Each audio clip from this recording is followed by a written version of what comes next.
I don't think it's too much of a stretch to say that, not that anything is just this simple, but if I had to come up with one thing, if I had to, which I don't, but if I had to come up with one thing, what might be the number one problem here dealing with this, in this case, the husband or boyfriend, as the case may be, with ASD level 1, it would be a theory of mind deficit.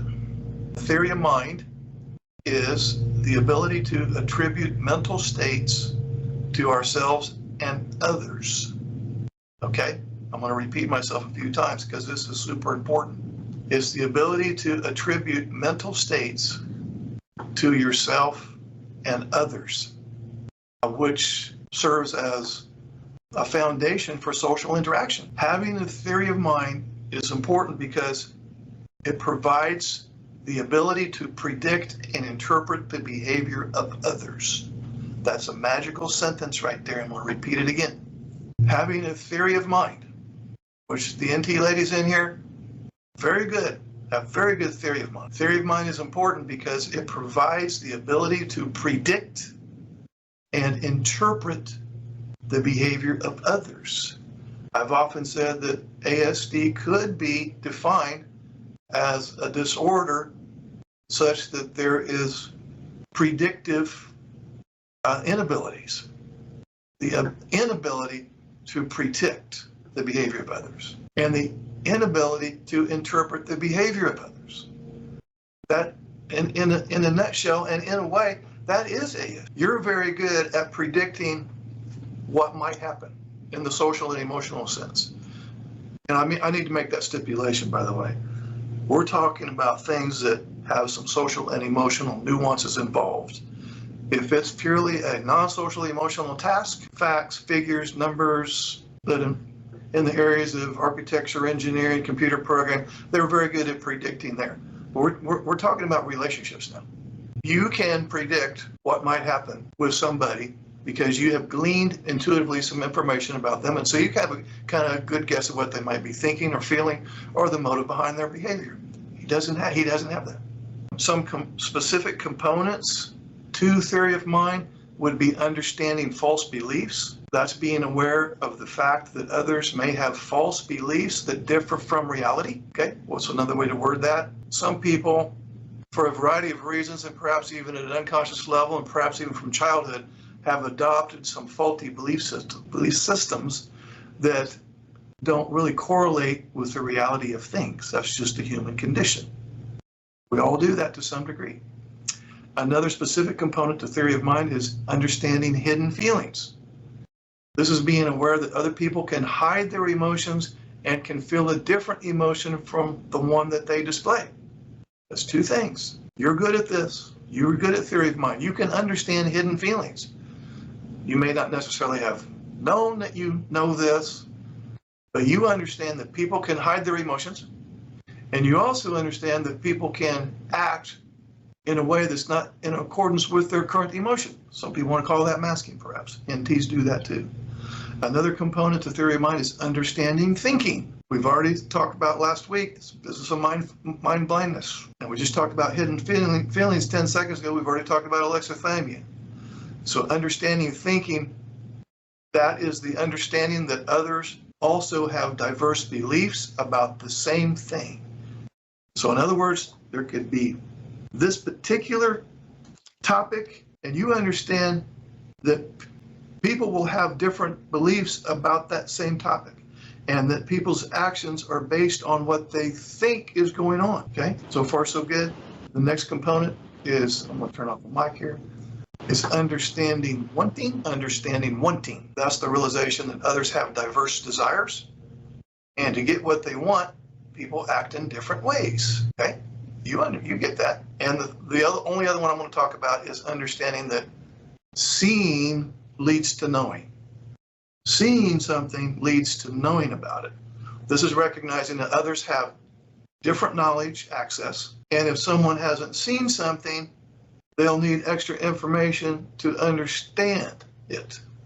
Now, I know that was severely obtuse and terribly theoretical, but here's the summary so that we don't get too weird. You have an ASD level 1 husband who has problems with prediction and problems with interpreting others' behavior. That's really all you need to know. And you can imagine why that causes a problem. Okay, I think it's safe to say that another synonym for quality theory of mind skills is intuition. That's probably a good term to use. If somebody is really good with theory of mind, they're very intuitive. Cassandra syndrome, while not a formally recognized medical diagnosis per se, often refers to the phenomenon where the individual feels that their insights or concerns about a situation, particularly regarding relationships or health, are not taken seriously by others, in this case, the ASD spouse.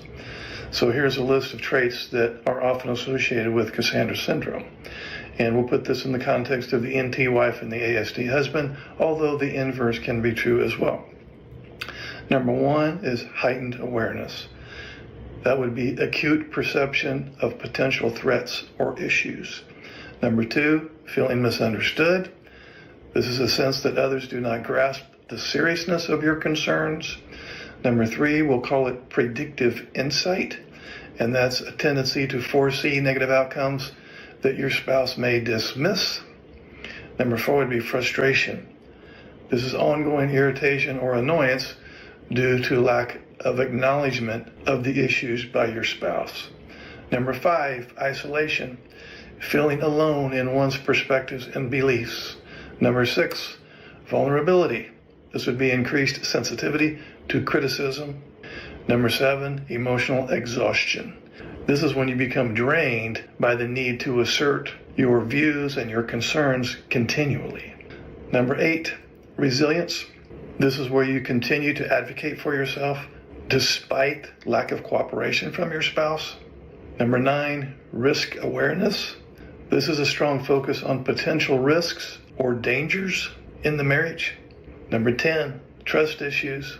This is difficulty in trusting your spouse or trusting his perspectives due to previous negative experiences. Number 11 would be cynicism.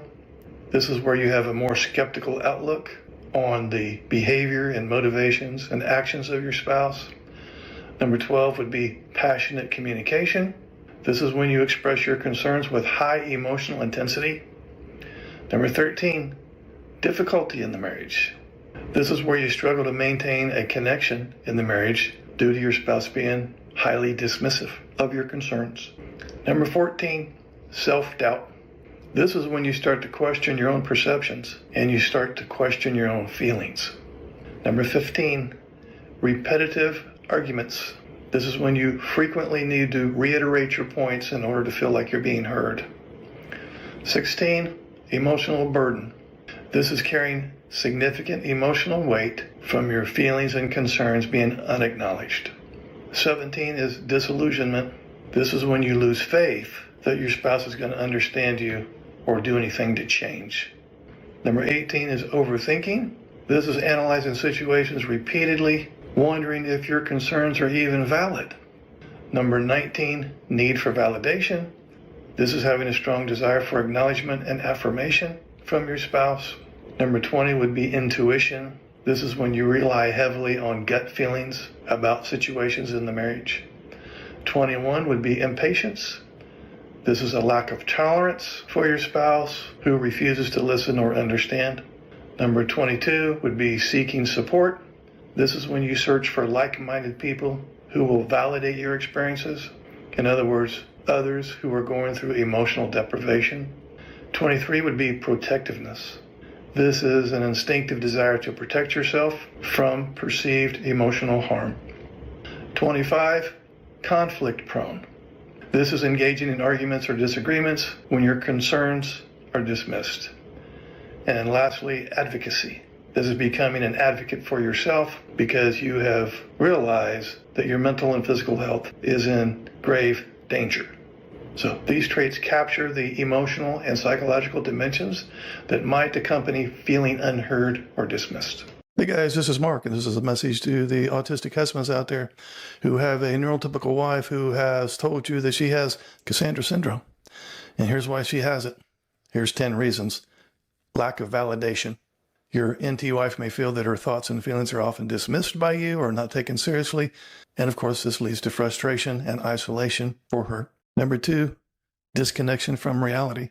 Sometimes she might feel that her perception of situations is constantly undermined by you, which makes her question her own reality and her own sanity. The third reason your NT wife may have Cassandra syndrome is emotional exhaustion. Constantly feeling unheard can lead to emotional burnout, which makes her feel drained and less capable of coping with just day-to-day stuff, let alone dealing with you. And by the way, this video is not meant to trash talk you. You have your own cross to bear as well. Number 4, communication barriers. If there's difficulties in having open, honest conversations about feelings and experiences, then it's going to exacerbate her feelings of neglect and feeling misunderstood. The 5th reason your NT wife may have Cassandra syndrome is isolation. She might feel alone in her struggles, especially if friends and family don't understand what she's going through or if she feels she can't talk about it. Number 6, fear of judgment. Worrying that others will not understand her experiences or may judge her can prevent her from seeking support and speaking out. The 7th reason for Cassandra syndrome is she feels unsupported. If she perceives that you're not supporting her during difficult times, it's going to deepen her feelings of loneliness and despair. Number 8 is increased sensitivity to criticism. Repeated invalidation coming from you can lead her to become more attuned to criticism, even when it's not intended by you. And this increases her feelings of inadequacy. Number 9 is past trauma. Previous experiences where her feelings were disregarded can lead to an ongoing pattern affecting her relationship with you. And lastly, number 10, seeking understanding. Ultimately, she may yearn for a deeper understanding and empathy that she feels is lacking in her relationship with you, which leads to her chronic feelings of distress. And that is Cassandra syndrome. Okay, we got another question from a neurotypical wife, and she asks, I have a husband who is on the high functioning end of autism. Here's the problem. I don't feel like he loves me. Can he truly even understand love at all? He does not hug, kiss, or cuddle. He never has. He likes to have his back scratched at night, but that's it. He struggles emotionally, a lot of anger. He has no problem sharing emotions every once in a while with his mother, who lives outside the home. But how can I help him open up to me? Well, many emotional concepts are difficult for people on the autism spectrum. Love is probably one of the most complicated emotions of all. The lack of empathy and inflexibility that many people on the spectrum live with will definitely make understanding the concept of love difficult, but not impossible. It's sometimes hard to separate the idea of a person with autism loving someone from a true source of difficulty, which is the concept of theory of mind. People with autism feel a full range of emotions: anger, sadness, joy, and yes, love. However, the problem lies in connecting these feelings to the feelings of others. Theory of mind is understanding that another person's thoughts and feelings are their own and they can coincide with ours, even though they're not reliant on what we are feeling. The process of developing theory of mind is ongoing in people on the autism spectrum. Love is only a small part of this very complex equation. So while love can be a tricky emotional concept for people with ASD, the basic idea of love is very real. So it would be helpful to think of your husband as someone who is task-oriented rather than people-oriented. Therefore, he's not likely to show love in the usual neurotypical way, which is through the avenue of emotional expression. Rather, he is likely to show his love by doing things for his NT wife.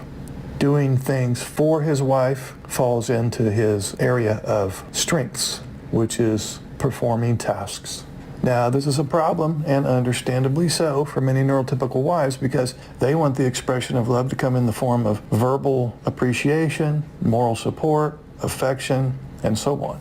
But just bear in mind that it's not that your husband doesn't love or has no clue what it is. He's just going to express it in a neurodiverse fashion, which will be doing for her, not so much being with her on an emotional level. Because you have felt hopeless for how long now? The answer is you've lost track of how long. Hopelessness is basically where there's no vision for how things could be any better. Some of you have been there, some of you are still there. And sometimes she, in this case the NT wife, is so burnt out that she often has the thought, why even try? I don't have the energy to work on this. People that end up in this Cassandra group, they have kind of tired of working on it. And that's understandable. You had hope back in the day with him, and then it got dashed. And then some things changed a little bit temporarily. And then they got dashed again. And then, then it looked like he was going to do pretty good there for a while. And I think we finally turned a corner, and your hopes got dashed again. And you played that game for how long? Answer, I've lost track. So your hopes were up, then they were dashed, then were up again and down, and then drove you crazy. I'm going to be a little sarcastic here, no offense, but as she is droning on and providing too much data on what she thinks the problem is, and she's talking very much in the social emotional area, there's two problems that's going on with him. One, you're not speaking his language, and so he's out of the loop with what you're talking about and not quite getting it, and he knows he's not getting it. So he feels dumb. And then because he's not getting it as quickly as you want him to get it, you may have chastised him or scolded him or talked to him about how he's falling short, how he doesn't validate, doesn't listen, he's not empathic, and so on. He's not reciprocal in the emotional sense. So now he feels attacked. So you have the guy over here who now feels dumb and he feels attacked. And this causes a lot of anxiety. That's point 3. Causes a lot of anxiety. And so what would he want to do when these conversations pretty much at this point always cause anxiety? He's going to want to reduce his anxiety. How does he reduce his anxiety? Well, that's either going to be a meltdown or a temper tantrum or a shutdown, or he's just going to sit there and look at you and pretend like he's listening in hopes that you will shut up here shortly. But unfortunately, your message gets lost. It didn't go in one ear and out the other. It didn't even go in the one ear. Because as he's sitting here giving you the impression that he's listening, he's off in fantasy land over here. He's fishing or he's skiing or he's worrying about what he's going to have to do at work tomorrow. He's not even in the room. But you think he's there, so you keep talking. That is the main thing that I run into, is the communication breakdown. And I just kind of explained a gross oversimplification, I understand, and it even sounded a little critical. The reason for the communication breakdown is because she's coming at it from one angle and he's not getting it from that angle. And so that causes problems for him because now he feels like I don't get it. And when I don't get it, I get in trouble. So he wants to talk less and less and less and less. And he goes further and further, and he gets to the point where he dreads having the talk. We got to have a talk.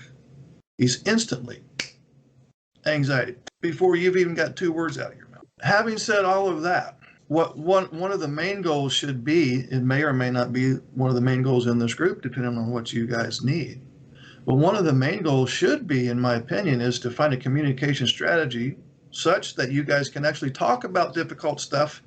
How many of you in here have even given up about talking about difficult stuff? Because it always ends like a shit show. That doesn't mean I don't love you. That doesn't mean I don't appreciate how you feel, even though I may not understand it. I appreciate the fact that you have feelings. I value my marriage. I love you. I'm working on keeping this marriage together, and I want to make you happy. So don't make me out to be an assassin just because I don't understand your feelings. A tactful line would be, I have difficulty understanding other people's emotions. I know that makes me look like an insensitive bastard.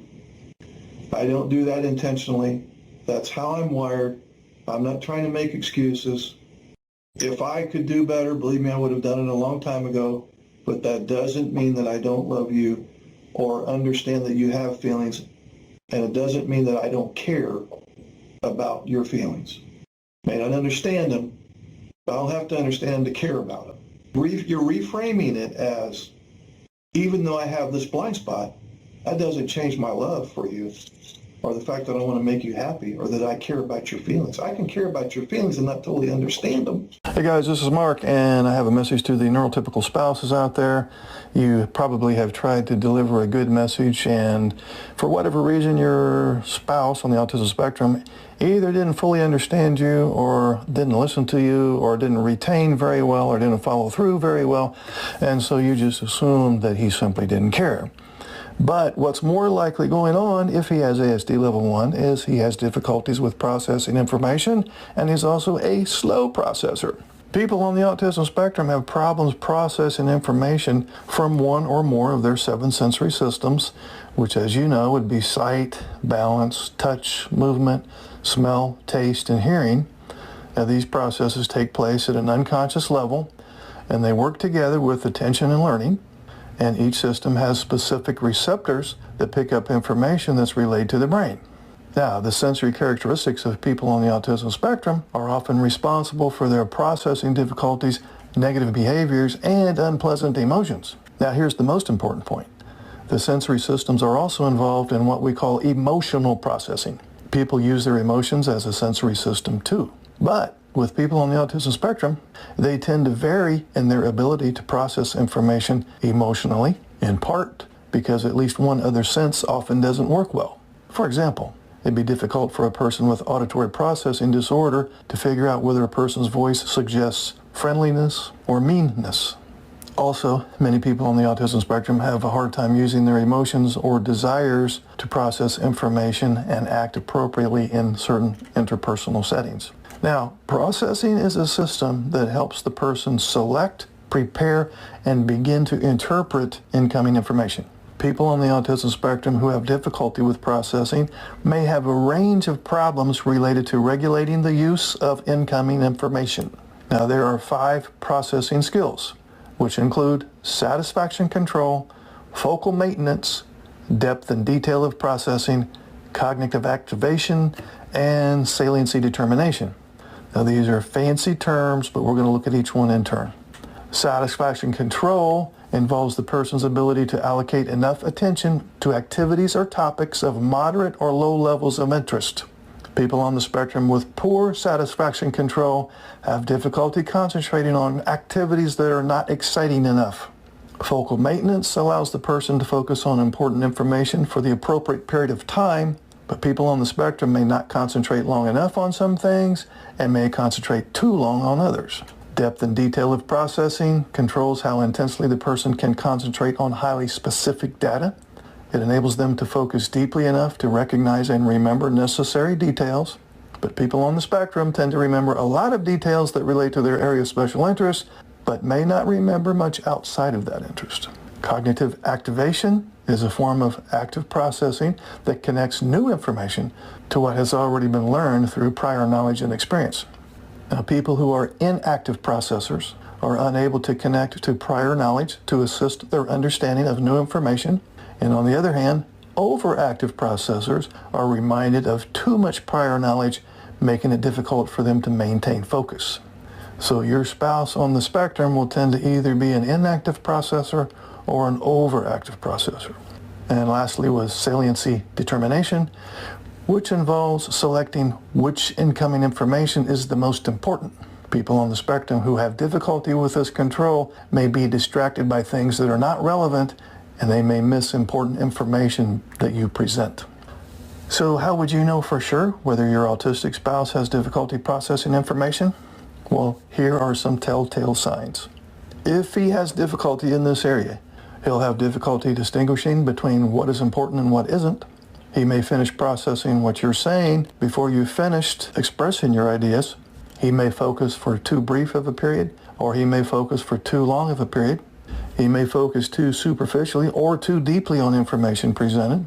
He may have an idea of what he wants to say in his mind, but when he attempts to share the idea with you, it doesn't come out right. He may have difficulty connecting new information with information already known. He may have problems shifting focus from one subject or activity to another. He will often have trouble picking up the main idea in conversations with you, and he may have to repeat himself several times before you understand what he's saying. He may miss a lot of things that are obvious to you, the NT wife, and he may only pay attention to exciting information or highly stimulating activities. Also, you may find that he will process one word that you're saying, but then thinks of something completely unrelated to what you're saying. He may process too little or too much information, and he may try to understand the meaning of each word that you say to him rather than being able to automatically understand the whole gist and general meaning of the sentence that you deliver. So, before you jump to the conclusion that he doesn't listen, doesn't understand, doesn't retain, and doesn't follow through because he just doesn't care, Just remember this little conversation we had here about difficulties with processing information in the autistic brain. Well, if I have a developmental disorder, then as I mentioned earlier, I, by default, have a rather stunted social and emotional brain. And so I'm not going to understand things that are heavy in the social department. I'm not going to understand things that are heavy in the emotional department. He's a computer engineer, as I recall him saying, so he's very high in logic and he's very good at systematizing. But those things have little to do with people. So in other words, my social, if I have ASD, I have this thing called mind blindness. So in other words, I have a hard time predicting what might be in the mind of another individual, in this case, your wife. And I'm not sure exactly what they might be thinking or what they might be feeling. And especially if there's even just a little bit of an organic language barrier, that could complicate matters even more. So anyway, if I don't have any clue in what she's thinking or feeling or even saying, then their perspective and their opinion and even some of the things that they say, sometimes it just makes utter nonsense to me. And so since I'm blind, we're back to the term mind blindness again, since I'm literally blind to her perspective, if she gives me a different perspective that I can't wrap my brain around, I'm going to think she's disagreeing with me because she has this different opinion. And then I will tend to make this thinking error that because she's disagreeing with me, therefore she's against me. And then I'll make another thinking error, because she's against me, therefore I need to prove that I need to defend myself and prove that she's wrong and illogical and overly emotional. Yeah. And if I don't prove that she's wrong, that means that I'm wrong, because in my ASD hardwiring, you can't have two people that are right. Only one person can be right. And so since I'm obviously the one that's right, she has to be the one that's wrong. And so, in other words, since I can't comprehend her thoughts and feelings, therefore her thoughts and feelings are not valid. Hey guys, this is Mark, and a little game of true or false for the neurotypical wives out there trying to understand their autistic husband. So, true or false? Number one, men on the autism spectrum embrace chain of command. True or false? True. An unstable hierarchy can cause these men considerable anxiety. So, an established chain of command, such as that practiced by the military and many workplaces, gives them a sense of control in an otherwise chaotic world. Number two, men with ASD have no empathy and are more focused on solutions than feelings. True or false? Answer, true and false. The empathy system of the autistic male brain does respond when someone is stressed or expressing a problem, but the task-oriented fix-it region of his brain quickly takes over. So as a result, these men tend to be more concerned with fixing a problem than showing empathy. Number three, the ASD man is immature for his age. True. He has a developmental disorder after all. That simply means he's emotionally and socially lagging behind his peers. But even late bloomers develop a significant element of experience and wisdom over time. 4. Men with ASD don't show their emotions. False. Men on the autism spectrum have slightly stronger emotional reactions, but only before they are aware of their feelings. Once the emotion reaches consciousness, with the exception of anger, most autistic men adopt a poker face or flat affect. So let's look at some topics that you might consider journaling about if you're experiencing Cassandra syndrome. We're going to look at, let's see, we have 15 of them here, and these are just some ideas. If you are suffering from Cassandra syndrome, as you probably know, journaling is a big deal. So the first idea that could go in your journal would be understanding your feelings. Here you could explore your emotions regarding feeling unheard or dismissed. And the question to ask yourself might be, what specific situations bring these feelings to the surface? The second topic would be relationships. Here, I'd like for you to reflect on how Cassandra syndrome affects your relationships with friends and family members and even co-workers. And the question you can ask yourself here is, are there patterns you notice? The third idea would be communication. Here you could journal about your communication style. And the question you can ask yourself here as you begin to journal would be, are there ways you feel you can express yourself more effectively? Another idea would be around validation. Here you can write about moments when you felt validated versus moments when you felt ignored. And the question here could be, how did these experiences impact you? And the fifth idea could be coping strategies. Here you might want to discuss strategies you use to cope with feeling unheard. And the question here could be, what works for you and what doesn't? Okay, let's look at self-advocacy. Here you would want to reflect on times when you advocated for yourself. And the questions to ask as journaling material would be, how did it feel to speak up and what was the outcome? Number 7 would be boundaries. Here you can explore your thoughts on boundaries in your relationship. And the question is, are there boundaries you'd like to set or adjust? Number 8 would be support systems. Here you can write about the support systems available to you. The question to ask would be, who can you talk to when you're feeling unheard or dismissed? Number 9, personal growth. Here you can reflect on how dealing with Cassandra syndrome has shaped your personal growth. And the question is, what lessons have you learned? Number 10 would be future goals. Here I'd like for you to think about your goals for communicating effectively in the future. And the question to ask yourself would be, what steps can I take to work toward these goals? Number 11 would be self-compassion. So here you're going to be journaling about practicing self-compassion. And the question to ask yourself and journal about would be, how can you be kinder to yourself in moments of frustration? Number 12, this idea is about exploring triggers. Here you'd want to identify specific situations or conversations that trigger feelings related to Cassandra syndrome.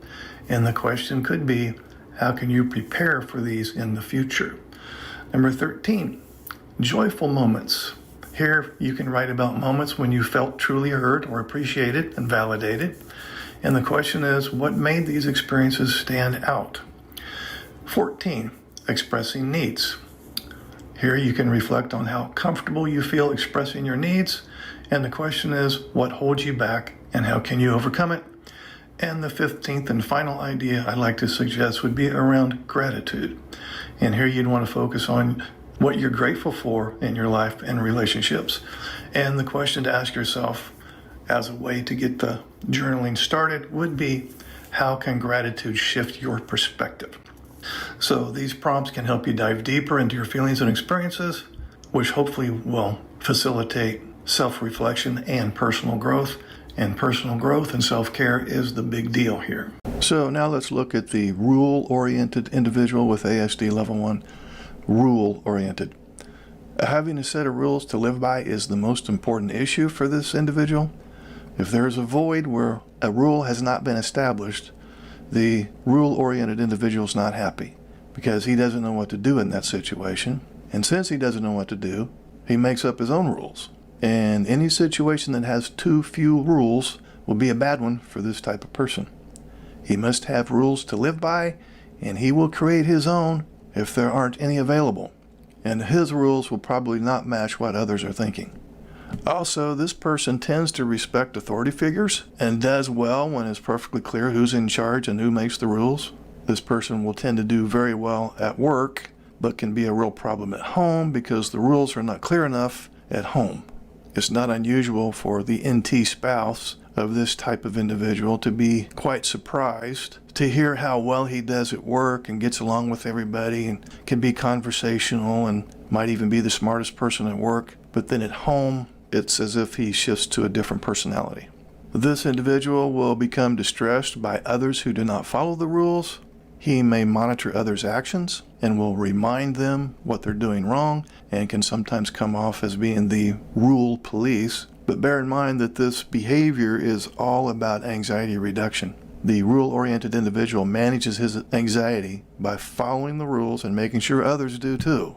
and problems only occur for them when rules are absent or vague, or the person in charge lacks authority in their eyes. And this is also a very common trait where, since anxiety is part of the situation, by default, therefore also some obsessive compulsive tendencies are going to be part of the situation, because somebody who is high anxiety feels like they have little control of their environment. And so obsessive compulsive disorder, or tendencies, I'm not going to necessarily use the term disorder, is nothing more than an ongoing effort to control people in situations and circumstances. And so it's very common for the person with ASD to have anxiety. It's very common then for the person with anxiety to also have some obsessive compulsiveness going on. And what comes with that territory, of course, then is perfectionism. And it is very common for the person to want to have all their ducks in a row with step one before they move on to step two. That is an indication of perhaps an overly thinking brain, an overly logical brain. And the problem that arises there is the individual has a hard time moving on to step two until step one is perfect, or they have a hard time starting the project at all until they have everything ready to go. And what ends up happening then is a lot of procrastination, or starting a project and not being able to move on to step two so that the thing never gets completed. That's very typical, where he has such high standards for himself that it's impossible for him to meet, in essence. One of the problems that you ladies are having is he's got this very narrow range of interests. It's about the size of the little hole that you stick the thread in the sewing needle. And anything that falls outside of that, which is about 99% of what you want, he's not going to have a whole lot of vested interest in it, because it's not even remotely in his special interest area. In fact, it's worse than that. It falls into the category that he has called boring, or too much work, or I don't think that needs to be done at all. People with ASD who have difficulty with processing may have a range of problems related to regulating the use of incoming information. Here are some signs that your ASD partner has difficulty processing information. He tries to understand the meaning of each word you are saying, rather than being able to automatically understand the whole gist and general meaning of your sentence. He processes too little or too much information. He processes one word that you say, but then thinks of something completely unrelated to what you're saying. He only pays attention to exciting information or highly stimulating activities. He misses a lot of things that are obvious to you. He may have to repeat himself several times before you understand what he's saying. He has trouble picking up on the main ideas in conversations with you. He has problems shifting focus from one subject or activity to another. He has difficulty connecting new information with information already known. He has an idea of what he wants to say in his mind, but when he attempts to share the idea, it doesn't come out right. He focuses too superficially or too deeply on information you present. He focuses too long on just one detail. He focuses too briefly on important aspects of the conversation. He can't distinguish between what is important to you and what isn't. The sensory traits of people with ASD are often responsible for their processing difficulties, negative behaviors, and unpleasant emotions. The sensory systems are also involved in emotional processing. People with autism spectrum disorder vary in their ability to process information emotionally, in part because at least one other sense often doesn't work well. For example, it would be difficult for a spouse with an auditory processing issue to figure out whether his wife's voice suggests composure or irritation. Also, many of them have a hard time using their emotions or desires to process information and act appropriately in interpersonal settings. People with ASD will need longer processing time, particularly for verbal instruction, and can't instantly react to a request. For example, the neurotypical partner comes home and says to his autistic wife, "I've decided I'm taking you out to dinner." Now, instead of being pleased because now she doesn't have to cook dinner, she may react with frustration and say no. Now, the neurotypical spouse is hurt because he was making a kind gesture, but for the autistic spouse, although she hasn't already cooked dinner, in her mind she had already decided what it will be, and to instantly change her internal plans is not something she may be able to do. Instead of springing a last-minute change on the autistic partner, a better strategy could be for the neurotypical spouse to call her at work earlier in the day saying, "What would you think about us going out to eat dinner tonight?" The autistic partner might need to adjust to the idea, and by the time the neurotypical partner meets her at home, she has warmed up to the idea. She simply needed that adjustment time. This is even more crucial when it comes to more serious decisions, such as those related to children or money. An effective strategy is to approach the spouse with ASD, suggest an idea, and then leave it there and wait for him or her to reply back, perhaps even days later. Now, this allows both spouses to carefully consider the implications, and over time, spouses can learn to trust they will not be pressured into making a decision they don't feel comfortable with. Taking the extra time eliminates the tension, often resulting in arguments. We need to look at two things, really: mind blindness and alexithymia. Now, these are two traits that are often found in Asperger's and high-functioning autism. You can think of mind blindness as the inability to predict the beliefs and intentions of others, and you can think of alexithymia as the inability to identify and interpret emotional signals in others and also in one's self.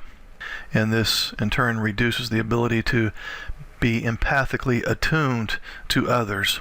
So let's look at each of these in turn. We'll look at mind blindness first. So mind blindness is essentially the opposite of empathy, and it can be described as an inability to develop an awareness of what's in the mind of another person. The typical brain, for example, let's say you are talking to somebody and they have a certain facial expression and they have certain body language and they have a certain tone of voice, and you're weighing all that in conjunction with their actual words, and you may be able to be pretty good at predicting how that person is feeling or what they're thinking or what their general attitude is. Well, people with mind blindness, they don't have that ability. So generally speaking, people with mind blindness are delayed in developing what is called a theory of mind. Another way of saying this is the person with mind blindness can't conceptualize, understand, or predict emotional states in other people.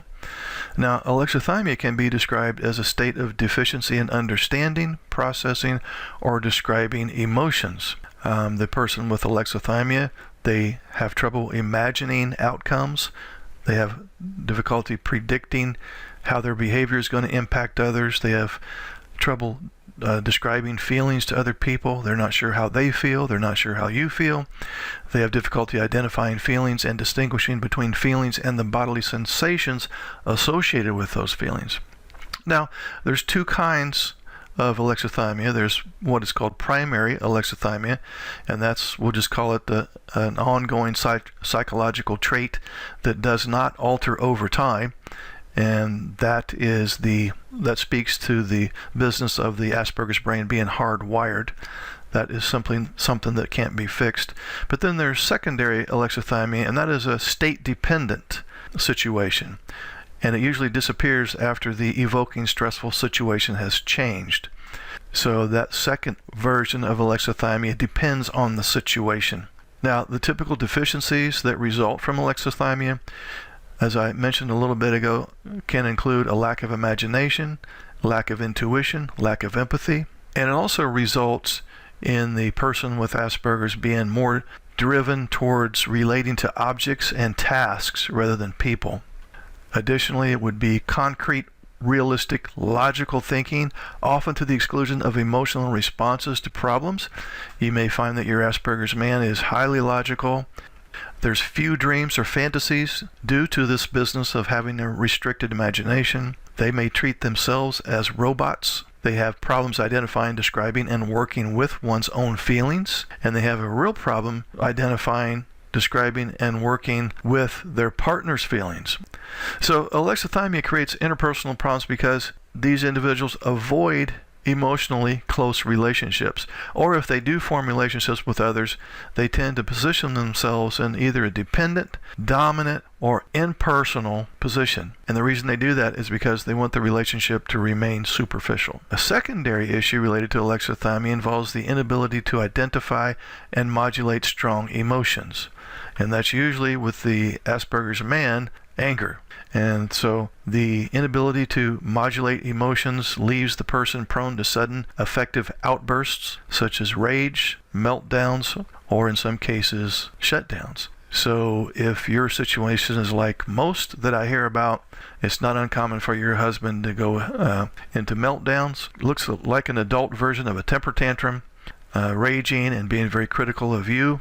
So in most cases, the individual with Asperger's is having a lot of anxiety, and they want to release that anxiety because anxiety is nothing more than a bunch of pent-up, uncomfortable emotions, and so they tend to want to have a verbal vomit on their partner to discharge this uncomfortable, anxious feeling. And unfortunately, when they discharge their anger and their anxiety onto their partner, they feel better, but their partner now feels like shit, quite honestly, because they've been used as a scapegoat and a whipping post. Oftentimes when the Asperger's person goes into the meltdown or rage, they will report a feeling of being unwillingly detached from the world. In other words, they feel a disconnect, and it's like they didn't really volunteer for this disconnect. It can just look like a pure case of emotional abuse to the observer, but what's really going on is the Asperger's, in this case Asperger's man, is having a real internal struggle, and he's trying to figure out a way to discharge this anxiety, and unfortunately this is done in a very dysfunctional way. It's his destructive coping mechanism. Now, people with mind blindness and alexithymia, when they become an adult, they do have great difficulty finding a life partner or getting married due to poor social skills. Because if you have mind blindness and you're not really attuned to what other people might be feeling, and you struggle with empathy, and if you have alexithymia, which you're in a situation where you're almost overly logical, clearly you can understand why that would get in the way of social skills. And a relationship is, by definition, exchanging social interaction. The complexity and inconsistency of the social world often poses extreme challenges to individuals with this mind blindness and alexithymia business. So that doesn't necessarily help you feel better, but it may help you understand the deficits that your husband has that appear to make him selfish, uncaring, insensitive. That's what it looks like, and that's what it feels like, and that's totally understandable. However, if you look deeper, you will realize that indeed there is some brain wiring that is different, that prevents him from relating to you in a more loving, compassionate way. Oftentimes, when you see the ugly side of your husband, what's really going on inside him is he's struggling to comprehend what's going on in a problematic situation, and also dealing with the anxiety associated with not being able to comprehend what's going on in a social situation. I wanted to answer this question: why is it that my husband on the autism spectrum never considers my point of view? He always has to be right, and I'm always irrational and overly emotional according to him. So just understand that your husband has autism, for crying out loud. Autism, okay? Not an allergy or something like that. It's a neurocognitive disorder that affects many areas of functioning. This could include difficulty with basic understanding of rules of society, especially if these rules are not obvious. You know, there's a lot of hidden rules. Some are written, some are spoken, and some are learned through observation and intuition. He doesn't have intuition like you do. So a person on the autism spectrum has difficulty understanding social cues. He has difficulty with implied directions. He is a visual learner in a verbal world, and he has difficulty reading between the lines. You, as a neurotypical spouse, can do all of this stuff naturally and intuitively. You don't have to even think twice about it. Your husband with autism, he learns facts. He learns facts. He does not take in all of what is happening around him that involves the rest of the world, only what directly impacts him. He's not taking in the stuff that happens around him. He only takes in the stuff that impacts him. So your husband has probably had many conversations that have generally been about knowledge, facts, figures, and whatnot, but not about feelings and interactions. Emotions and emotional reciprocity are foreign to him, especially if he has some mind blindness issues or some alexithymia. So as a result, he does not really know how the social world works and what one is supposed to do in various socially tricky situations. And guess what is the most socially trickiest situation? Being with you, the NT wife. So the being in the dark about what to do in socially tricky situations can apply to even the smallest situations that you, as wife, may take for granted. Not knowing the unspoken rules of situation causes anxiety with him, which leads to many of the behavioral problems that you witness as your husband tries to impose his own sense of order on the world he doesn't fully understand. So your husband creates if he is typical of other people on the autism spectrum, he literally creates his own set of rules for everyday functioning to keep things from changing and thereby minimizing his anxiety. He has mind blindness, he has alexithymia. This creates a lot of unpredictability, and unpredictability creates a lot of anxiety. So to reduce his anxiety, he's going to create as much predictability as possible. So that means he does not want change, especially surprise changes. He wants a lot of routine and structure. So sometimes he just makes up the rules when it's convenient. Other times he attempts to make them up by looking for patterns, rules, or the logic of a situation to make it less chaotic for him and more predictable and understandable. So if there are no rules for an event or situation, if your husband is typical of the run-of-the-mill autistic brain, he will create his own rules from his own experiences based on what he has read, seen, or heard. He will often have a great deal of information to use in reaching his conclusions and forming his opinions. So as a result, some of his conclusions are correct, some of them are wrong. So your husband will rarely consider your point of view if he does not consider you to be knowledgeable on the topic in question. And most of the things that you bring up with him, he does not view you as an expert, so therefore your opinions on a particular matter may be disqualified. So if you can't or don't provide facts, that's how he thinks, facts, not emotions. So if you can't or don't provide facts and evidence that back up your opinion will mean nothing. And so he will argue with you about your opinions if they're different from his, and he may even download your differing opinion as criticism. So he thinks that his opinion is more logical, so he chooses his opinion. And he probably may view you as illogical, overly emotional. And honestly, that does represent rigid thinking on his part, which is a trait of autism. We could say in general that the person on the autism spectrum finds it difficult to be flexible, finds it difficult to consider alternative views, especially if he's already reached a conclusion. So new ideas can be difficult to accept. He may say something along the lines of, I'd rather do it the way I've always done it. And so being forced to think differently can cause a lot of anxiety. So never overestimate your autistic husband's understanding of a situation based on his high intellectual ability and his other strengths, because in most other domains of life, he appears perfectly normal and probably excels.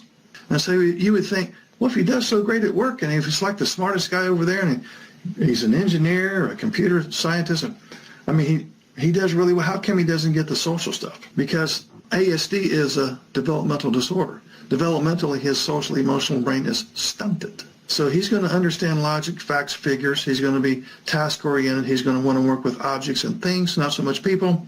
He's someone who has not fully figured out how the social world works.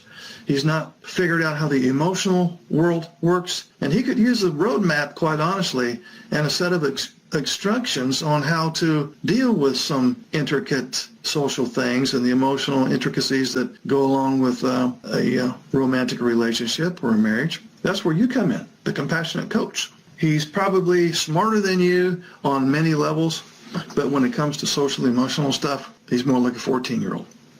That sounds like an exaggeration. It's not.